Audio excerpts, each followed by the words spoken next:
Voy a intentar explicar cómo ha sido la implantación en la Comunidad Autónoma de Euskadi. Para entendernos, es el equivalente a las provincias del Estado Federal argentino. ¿Cómo ha sido la implantación en nuestra Comunidad Autónoma, digo, del nuevo plan contable adaptado a las últimas normas internacionales?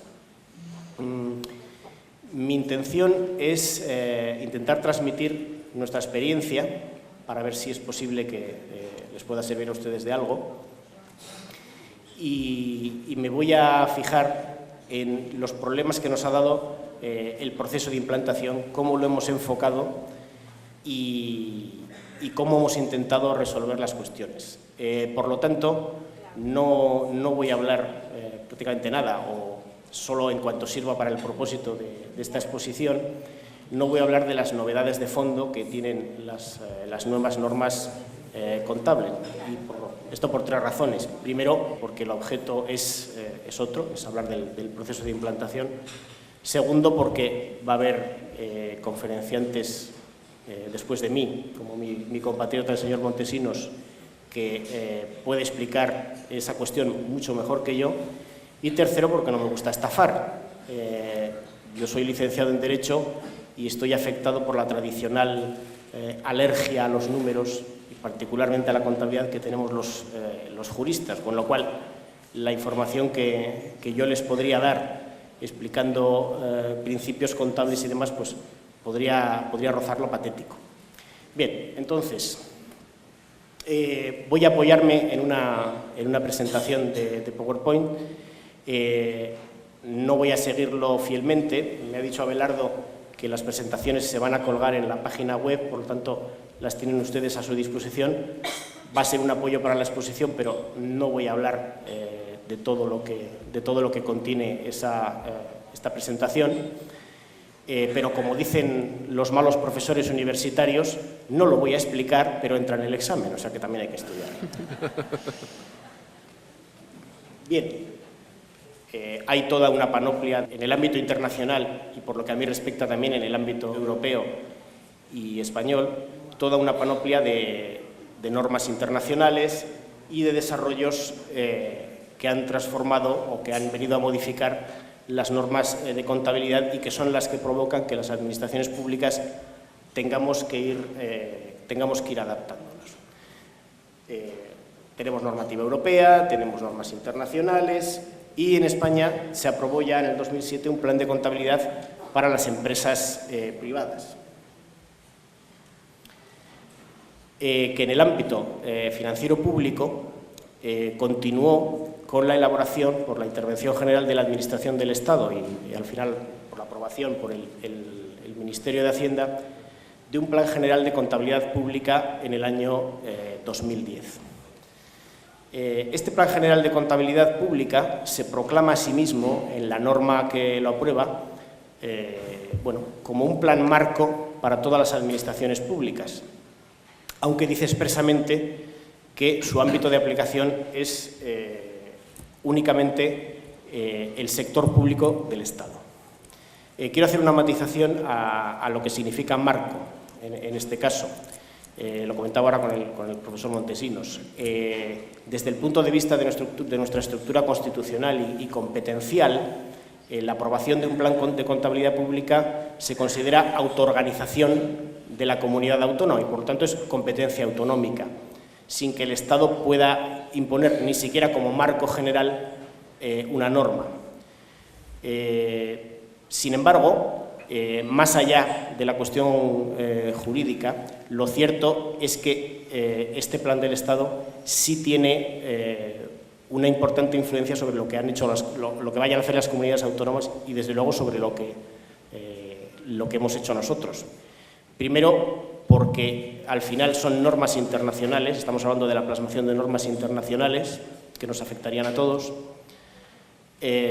Segundo, porque ese plan de contabilidad pública, con todas las especialidades que le queramos poner, no puede ser muy distinto del plan de contabilidad de las empresas privadas. Y tercero, porque hay un consenso muy generalizado en los ámbitos académicos, en la gente que se dedica con más intensidad a estos temas, que es un plan de una enorme calidad técnica y que, bueno, dicho muy simplemente, ¿para qué vamos a andar inventando cosas si los de la Administración del Estado ya han hecho un plan muy bueno? Por lo tanto, nosotros lo primero que dijimos cuando empezamos a hacer este trabajo, dijimos, vamos a ser humildes, no vamos a poner a inventarnos cosas solo por decir que somos vascos y los vascos somos distintos, cuando lo del debe y el haber ya está inventado, y no solo está inventado, sino que además hay algunos que lo han plasmado muy bien. Por lo tanto, seamos humildes, no pretendamos descubrir el Mediterráneo y simplemente tengamos claro que lo que necesitamos es adaptarlos a nuestras peculiaridades, que es para lo que se tiene la autonomía en un Estado federal o descentralizado como es España.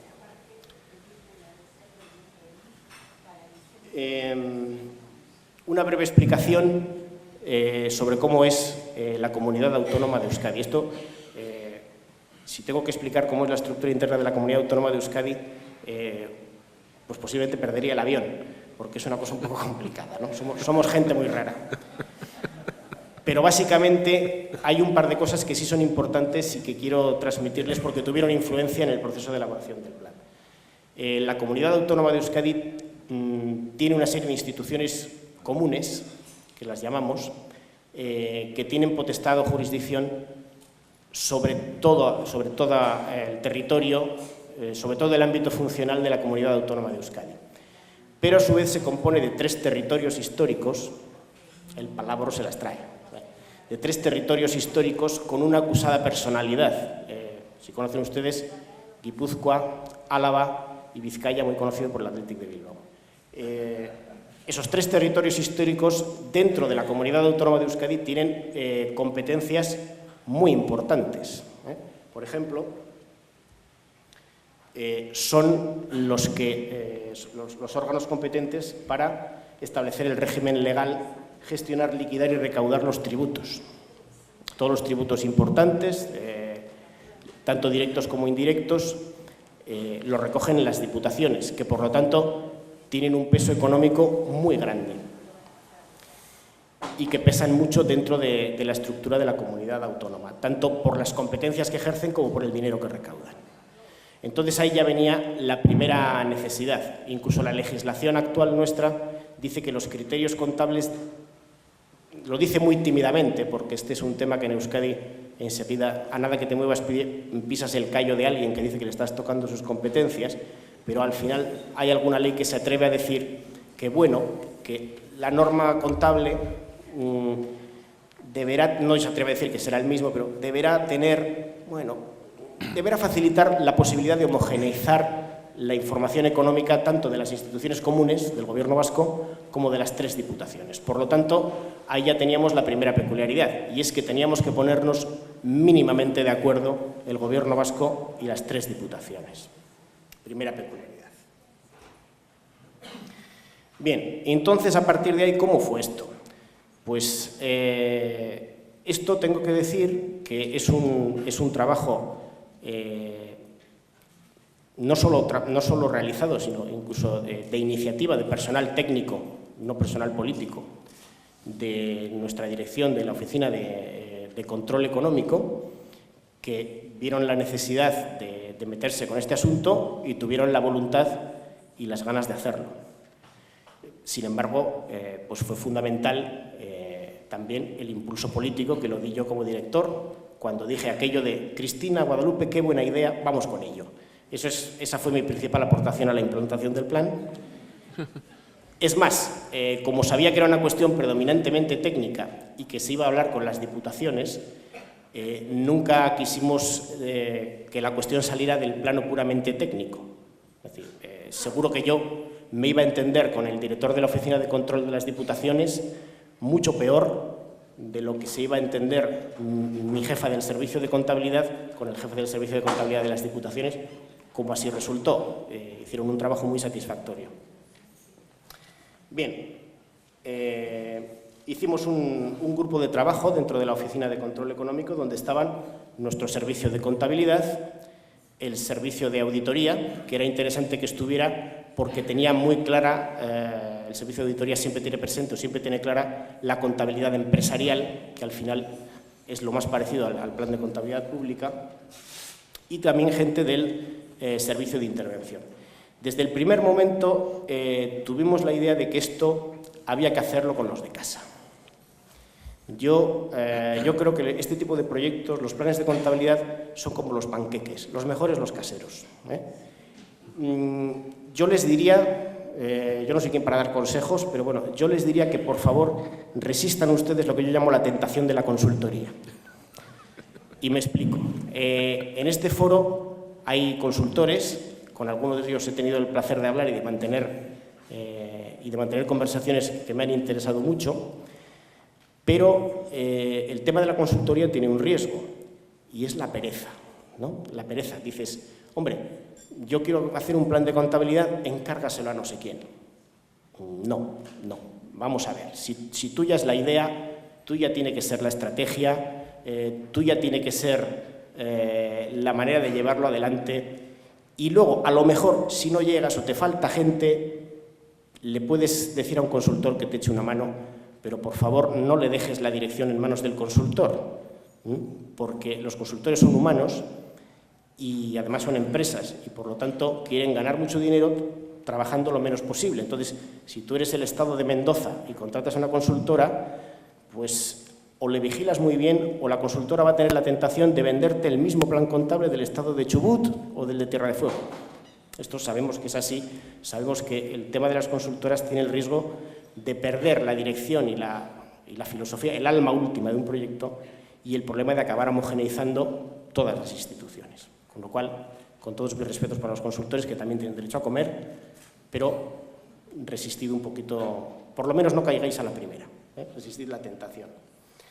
Bien, en nuestro caso fue fundamental contar con participación de profesionales muy competentes del ámbito universitario, que fueron los que nos interesaba, bueno, pues porque es un punto de vista interesante y para darle un cierto barniz respetable al asunto, porque en el otro lado del Atlántico también parece que lo que hacen solo los funcionarios no vale para mucho. No creéis que eso es solo en este hemisferio. Tengo que decir con toda sinceridad, aquí también hay, hoy parece que me meto con los consultores, ahora me voy a meter con los profesores universitarios. Tengo que decir que al principio teníamos nuestra prevención, decíamos, nos va a venir un profesor universitario de estos que no ha visto un presupuesto o un balance de un organismo autónomo en la vida y nos va a venir aquí con elucubraciones que no pisan suelo, que no están cercanas a la realidad. Bien, tengo que decir, para mi satisfacción, que no fue así, que fue una colaboración muy valiosa, que fue un punto de vista distinto, que enriqueció mucho el proyecto y que sí pisaba el suelo y sí se preocuparon mucho, sobre todo, por conocer cuáles eran nuestras necesidades, no simplemente por tener grandes ideas, sino por saber qué necesitábamos y qué nos hacía falta. En ese sentido, fue una buena experiencia y además, ahora que no me oye nadie, fue gratis, fue por amistad. Basta, sí, a los profesores de universidad las cosas te las hacen gratis siempre y cuando les hagas un papel que diga que han colaborado en eso, con eso les arreglas el ego y les vale para el siguiente concurso de traslado, ¿no? Bien, ahí tenéis un poco el cronograma. En un momento dado entraron, como decía, las diputaciones forales. Y ahora ya el plan está definitivamente, el plan está implantado, está informáticamente funcionando, trabajamos con él y solo nos queda aprobarlo formalmente como norma jurídica, que eso nos va a costar, pues, Dios y ayuda, ¿no? Porque nos viene una serie de trámites que son un poco... Yo soy jurista, pero hay que reconocer que hay algunos trámites que son un poco surrealistas. Por ejemplo, nos pidieron un informe de evaluación de impacto de género. No os riáis, es así. Es así, de evaluación de impacto de género. Afortunadamente, el Instituto Vasco de la Mujer dijo que no acababa de... Por mucho que miraban, no acababan de ver la relación entre un plan contable y el género. Bien. Pero fue así. Lo cierto es que lo tuvimos que pedir. Y esto no es para meterme con los planes de impacto de género, que son muy importantes en ciertos casos, pero claro, todo tiene una medida, ¿no? Ahora, en este momento, el plan de contabilidad está siendo tratado por la Comisión Jurídica Asesora, que es el equivalente al Consejo de Estado en la comunidad autónoma, es decir, los mejores juristas que buscan la calidad jurídica, ¿no? Y y como son juristas como yo, bueno, son juristas de mucha más calidad que yo y de más prestigio que yo, pero dudo mucho que tengan algo que decir sobre cómo se valora el inmovilizado material o sobre ese tipo de cosas, pero ahí está, ¿vale? Bien, como decíamos, tomamos como referencia el plan del Estado. Está razonablemente consensuado con las diputaciones. Ya digo que fue muy importante mantener esto en el plano puramente técnico. Es más, os diré como anécdota que el otro día, para celebrar que ya estaba terminados los trabajos, se fueron a cenar para celebrarlo y yo no quise ir, por si acaso. Cuando se apruebe va a tener carácter retroactivo. ¿Por qué? Porque ya lo estamos haciendo, ya estamos trabajando con este plan. Una breve mención sobre a qué entidades afecta este plan de contabilidad pública.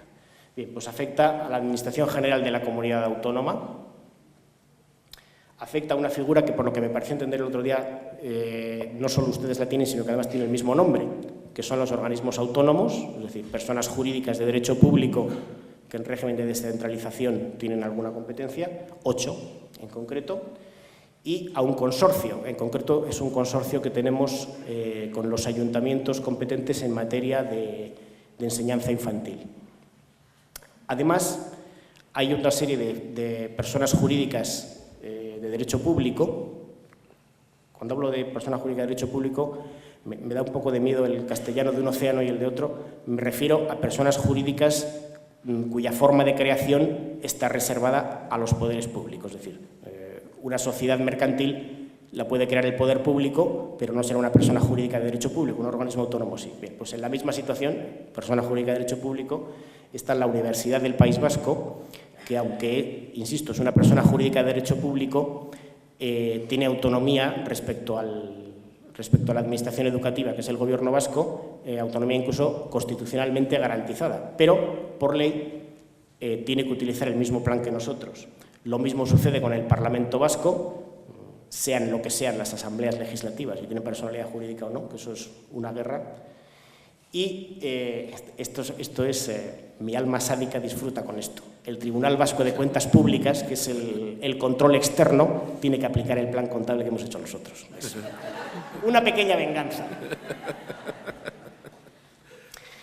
También tiene que aplicar este plan de contabilidad pública lo que se suele llamar en la doctrina las agencias independientes, es decir, personas jurídicas de derecho público que, habida cuenta de las funciones que tienen, se considera que se cumplen mejor mediante una administración independiente, no jerarquizada y no sometida al Gobierno. Es el caso de la Agencia Vasca de Protección de Datos, el Consejo de Relaciones Laborales, etc.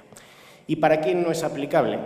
Pues no es aplicable para las entidades que, aun siendo parte de nuestro sector público, tienen forma privada, fundamentalmente sociedades anónimas, sociedades limitadas, sociedades mercantiles, que forman parte de nuestro sector público a ciertos efectos jurídicos y a efectos macroeconómicos y contables en razón de la titularidad del capital social y demás razones, pero que no aplican el plan de contabilidad pública, aplican el plan de contabilidad de empresa. ¿De acuerdo? Y tenemos también una cosa, que es una especie de alien, que son los entes públicos de derecho privado, que son personas jurídicas creadas por el derecho público, pero que se ha dicho que no se les aplica el derecho público, sino se les aplica el privado. Bueno, pues entonces, la conclusión es que también en materia contable se les aplica el plan de empresa, aunque de empresas no tienen nada, pero bueno, eso sí queda no para una, para 6 o 7 jornadas, eso es otra verdad. Bien, ya digo que nosotros ahí, a pesar de ser del mismo Bilbao, pues intentamos ser humildes, nos costó, y procuramos, dado que el Estado ya había hecho un extraordinario trabajo, no tocarlo más que en lo que entendíamos que se ajustaba a nuestras necesidades o a criterios que nosotros teníamos especial interés en resaltar. Dos aspectos, en resumen, son dos aspectos los que más nos preocuparon.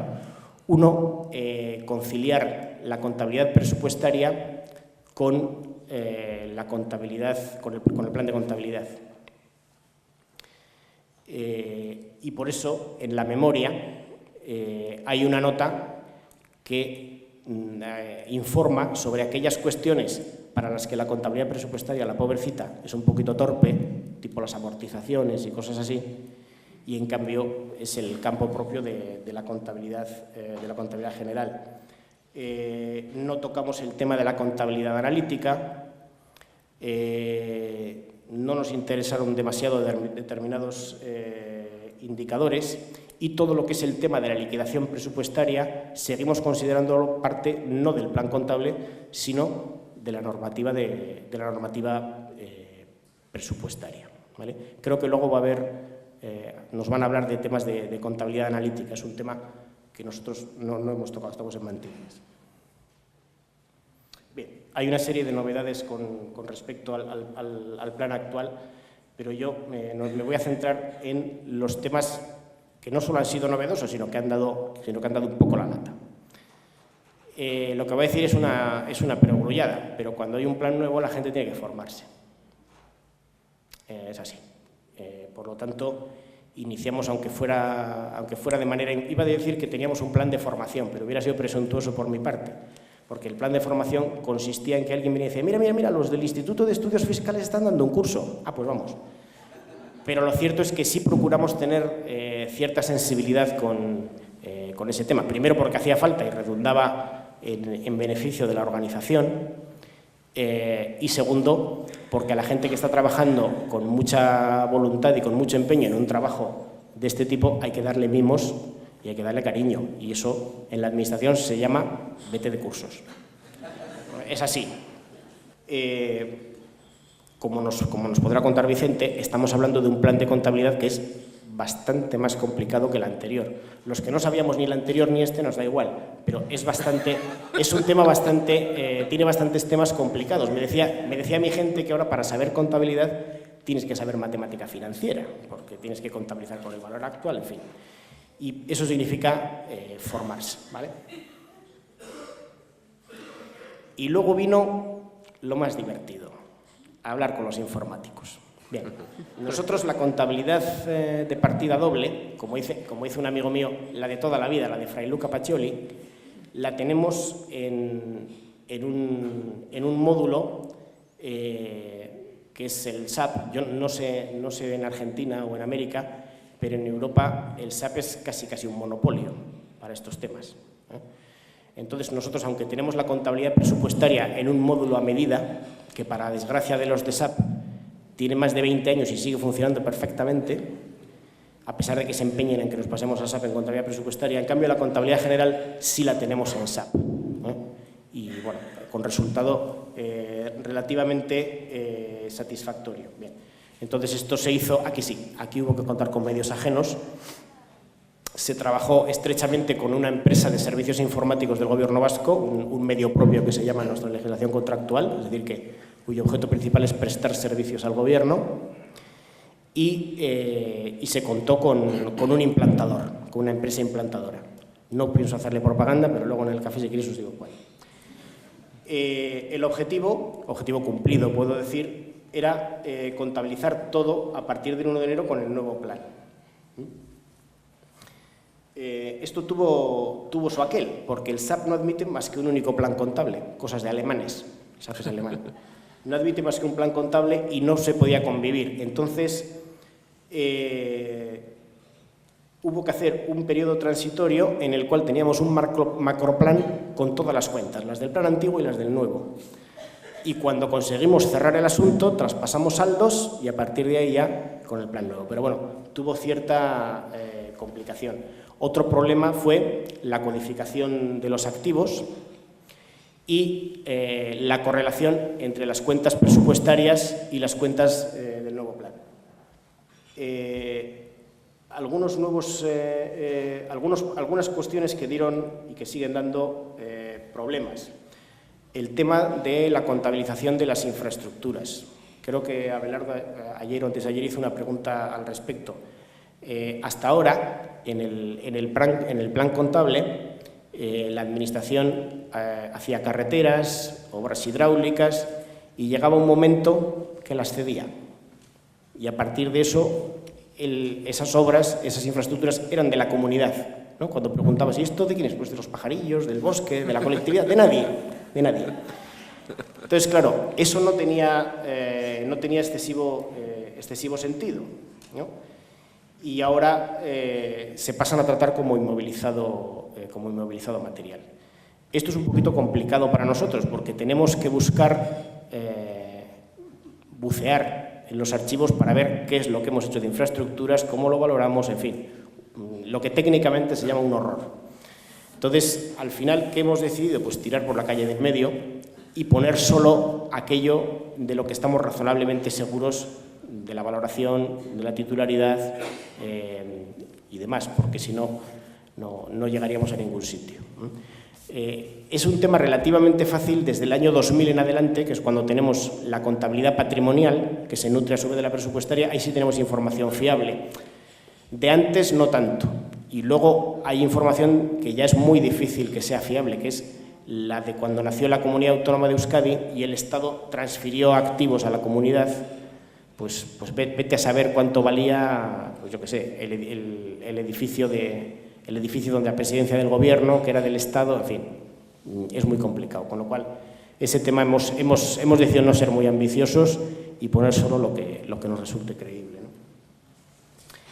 Una novedad es el tema de las inversiones gestionadas por otros entes, que hasta ahora eran inmovilizados en curso y ahora tienen un tratamiento análogo a las existencias. Estamos tratando el tema del tratamiento informático y hemos hecho incluso una consulta a la intervención del Estado porque tenemos dudas respecto al tratamiento de determinadas infraestructuras de este tipo. Concretamente, entendemos que no es lo mismo, imaginaos, que la Administración de la Comunidad Autónoma de Euskadi haga un edificio que luego va a ser la sede del ayuntamiento de un municipio, con lo cual no hay ningún problema, lo he hecho para ti, lo doy de baja y toma, que cuando hacemos una infraestructura que luego va a ser de titularidad municipal, de titularidad de un ayuntamiento, y que sin embargo está afecta a un servicio que presta el gobierno. Claro, ya os he dicho que los vascos somos gente muy rara. Estamos hablando, por ejemplo, de los centros docentes. La competencia en materia docente es del gobierno vasco, pero los edificios, muchos edificios docentes son de titularidad municipal y los hacemos nosotros. Nosotros hacemos el edificio y luego, vale, se lo damos al gobierno vasco, al ayuntamiento. Pero entendemos que algún tipo de tratamiento contable diferenciado tiene que merecer el hecho de que ese edificio está afecto a un servicio educativo que es nuestro.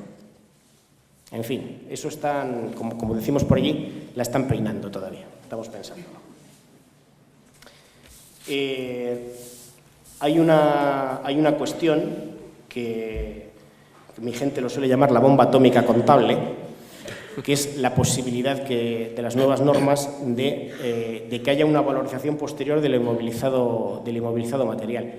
Nosotros hemos reservado ese botón nuclear de valorizar con posterioridad determinados activos exclusivamente al director de la OCE, hoy yo y mañana el que sea. De todos modos, me parece que ahora mismo en España no es el momento más oportuno para hablar de revalorizar activos que tienes en cartera. Con lo cual, yo esto casi hasta me olvidaba de que lo he mencionado.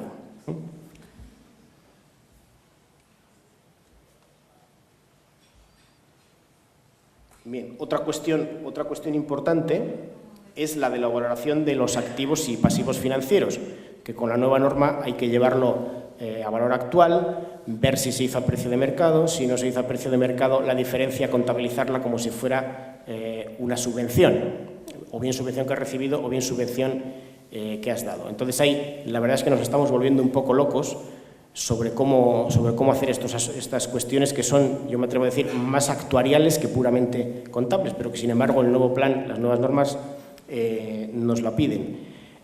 Afortunadamente aquí los contables tienen un recurso que a los juristas nos da mucha envidia, que es el de, esto es inmaterial. Los juristas no nos podemos permitir ese lujo. Si una cosa es nula, inmaterial o no material. Y si una cosa es delito, material o no material.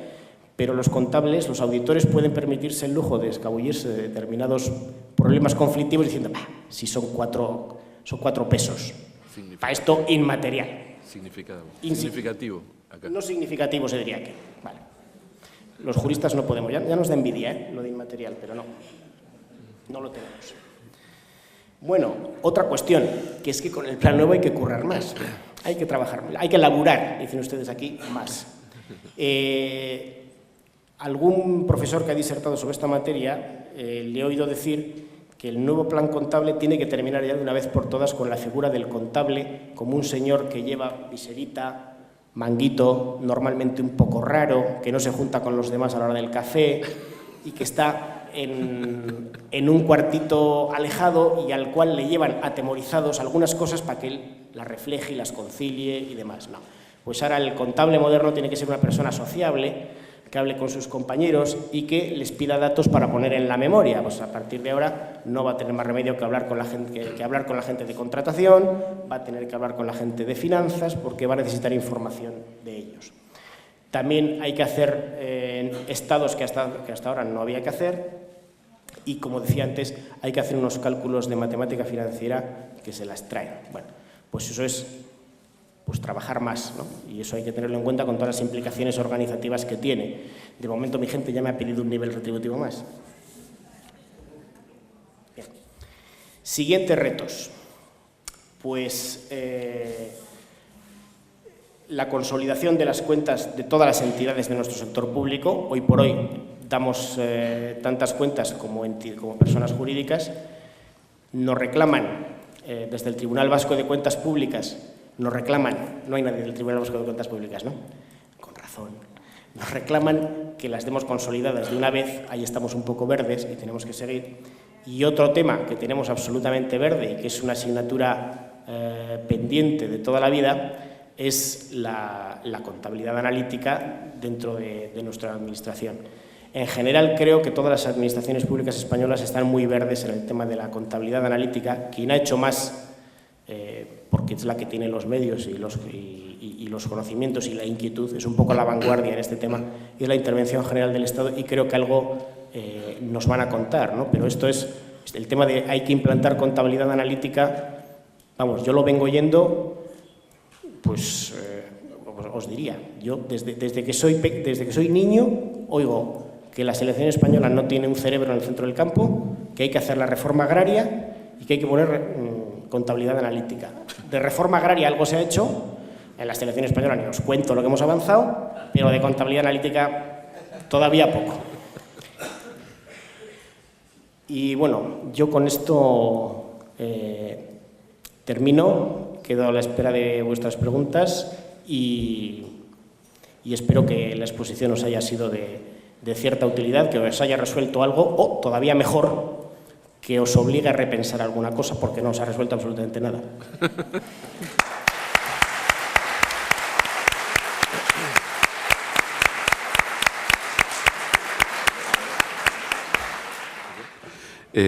Comentabas con el tema de SAP, ¿el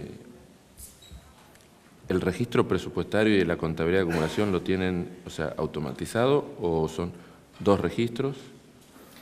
A ver, no sé si voy a poder contestarte a plena satisfacción la pregunta porque aquí hay una serie de detalles técnicos, pero vamos a ver, lo voy a intentar. Nosotros tenemos dos aplicaciones informáticas, llamamos allí, dos sistemas informáticos distintos. Uno para la contabilidad presupuestaria, en la que nosotros llamamos ADOP, autorización, disposición, obligación reconocida y pago. Antes comentaba con Hugo que aquí es autorización previa, autorización definitiva, gasto devengado y pago, ¿no? Pero es lo mismo al final. Eso lo lleva un módulo informático a medida, que es el ICUS, y la contabilidad patrimonial gira como dicen los de la jerga informática, en entorno SAP, ¿no? Es por SAP, que es el módulo que prácticamente ha alcanzado la situación de monopolio de hecho. Entre los dos hay me parece que se llama interfaz, o algo así, allí lo llamamos interfaz. Bueno, una cosa que hace que se entiendan entre ellos, entre los dos sistemas, esa sería la definición más técnica, y entonces la contabilidad patrimonial se nutre de los datos de la contabilidad presupuestaria, ¿no? Pero no es una conexión de la que estemos todavía especialmente orgullosos. Todavía hay que hacer demasiadas cosas a mano. Es una de las cosas que hay que mejorar en el futuro. Lo que pasa es que aquí tenemos un problema, y es que somos conscientes de que tarde o temprano va a haber que cambiar el módulo de contabilidad presupuestaria. Parece que ya la decisión política, con mi voto en contra, es ir hacia un sistema, hacia el sistema SAP, y esa decisión pues se ha visto parada por razones presupuestarias. Cuando digo por razones presupuestarias no quiero decir por razones de derecho presupuestario, porque no hay pasta, quiero decir, porque no hay dinero. Entonces, eso está todavía un poco verde. Bueno, le damos las gracias a Javier Serrano.